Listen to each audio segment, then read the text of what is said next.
ವೀಕ್ಷಕರೇ ನಮಸ್ಕಾರ. ಧರ್ಮಸ್ಥಳದ ನೇತ್ರಾವತಿ ನದಿ ತೀರದಲ್ಲಿ ವಿಶೇಷ ತನಿಖಾ ತಂಡ ನಡೆಸ್ತಾ ಇರುವ ಶೋಧ ಕಾರ್ಯಕ್ಕೆ ಮಹತ್ವದ ತಿರುವು ಸಿಕ್ಕಿದೆ. 6ನೇ ದಿನದ ಕಾರ್ಯಾಚರಣೆಯಲ್ಲಿ ಪಾಯಿಂಟ್ ನಂಬರ್ 11 ಅಗೆಯುವ ಬದಲು ಹೊಸ ಸ್ಥಳದಲ್ಲಿ ಮೃತದೇಹದ ಅವಶೇಷಗಳು ಪತ್ತೆಯಾಗಿವೆ.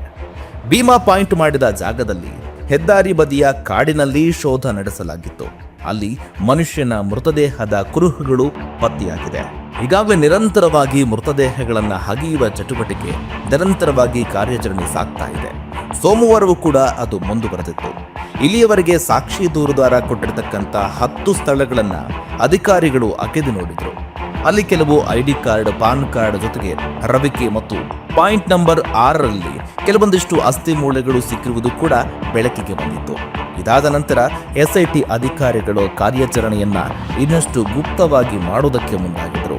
ಅದು ಮಾಧ್ಯಮದವರ ಕಣ್ಣಿಗೆ ಮರೆಯಾಗುವಂತೆ. ಆದರೂ ಕೆಲವೊಂದಿಷ್ಟು ಮೂಲಗಳ ಪ್ರಕಾರವಾಗಿ ಪಾಯಿಂಟ್ ನಂಬರ್ 11 ಅಗೆಯಬೇಕಿದ್ದ SIT ತಂಡವನ್ನ ಅನಾಮಿಕ ತಡೆದು ಮತ್ತೊಂದು ಸ್ಥಳಕ್ಕೆ ಕರೆದೊಯ್ದಿದ್ದ. ಅದು ನೇತ್ರಾವತಿ ಸ್ನಾನಘಟ್ಟದ ಸಮೀಪವಿರುವ ಹೆದ್ದಾರಿ ಬದಿಯಲ್ಲಿ. ಆ ಕಾಡಿನಲ್ಲಿ ಕರೆದೊಯ್ದು ಸುಮಾರು 4 ಗಂಟೆಗಳಿಂದ ಸುದೀರ್ಘವಾಗಿ ಕಾರ್ಯಾಚರಣೆಯನ್ನ ಮಾಡಲಾಗಿತ್ತು. ಅದೇ ಜಾಗದಲ್ಲಿ ಮನುಷ್ಯನ ಮೃತದೇಹದ ಅವಶೇಷಗಳು ಪತ್ತೆಯಾಗಿರುವುದಾಗಿ ಬೆಳಕಿಗೆ ಬಂದಿದೆ.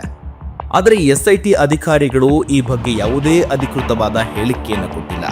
ಬೆಳಗ್ಗೆ 11 ಗಂಟೆ ಸುಮಾರಿಗೆ ಕಾಡಿನೊಳಗೆ ಪ್ರವೇಶಿಸುವ SIT ತಂಡ ನಿರಂತರವಾಗಿ ಉತ್ಖನನ ಕಾರ್ಯಕ್ಕೆ ಮುಂದಾಗಿದ್ರು. ಜೊತೆಗೆ 4 ಶಸ್ತ್ರಸಜ್ಜಿತ ಪೊಲೀಸರು ಕೂಡ ರಕ್ಷಣೆಗೆ ನಿಂತಿದ್ರು.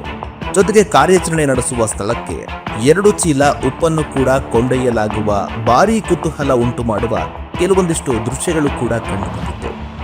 ಬಂಗ್ಲಾ ಗುಡ್ಡದಲ್ಲಿ ಉತ್ಖನನದ ಸಂದರ್ಭದಲ್ಲಿ ಪತ್ತೆಯಾದಂತಹ ಇಡೀ ದೇಹದ ಅಸ್ಥಿಪಂಜರದ ಅವಶೇಷಗಳನ್ನು ಕಾರ್ಮಿಕರು ಹೊರತರ್ತಾ ಇರುವ ದೃಶ್ಯಗಳು ಕೂಡ ಕಂಡುಬಂದಿದೆ.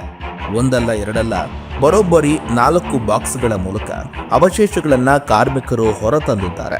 ಜೊತೆಗೆ SIT ತಂಡ ಕಾಡಿನಿಂದ ಅವಶೇಷಗಳ ಜೊತೆಗೆ ಅನಾಮಿಕ ವ್ಯಕ್ತಿಯನ್ನು ಕೂಡ ಹೊರಗೆ ಕರೆದುಕೊಂಡು ಬಂದಿದ್ದಾರೆ.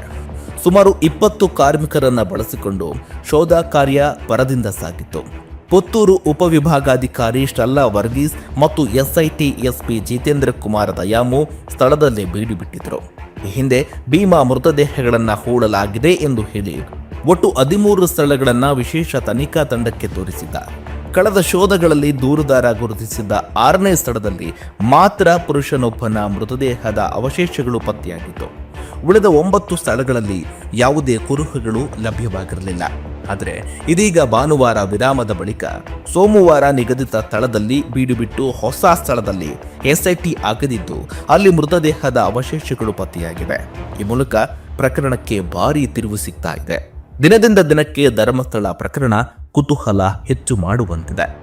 ನಮ್ಮ ವಿಜಯವಾಹಿನಿ ನ್ಯೂಸ್ ಚಾನೆಲ್ನಲ್ಲಿ ಪ್ರಮೋಷನ್, ಜಾಹೀರಾತು, ಅಡ್ವರ್ಟೈಸ್ಮೆಂಟ್ ನೀಡಲು ಸಂಪರ್ಕಿಸಿ 9535808456.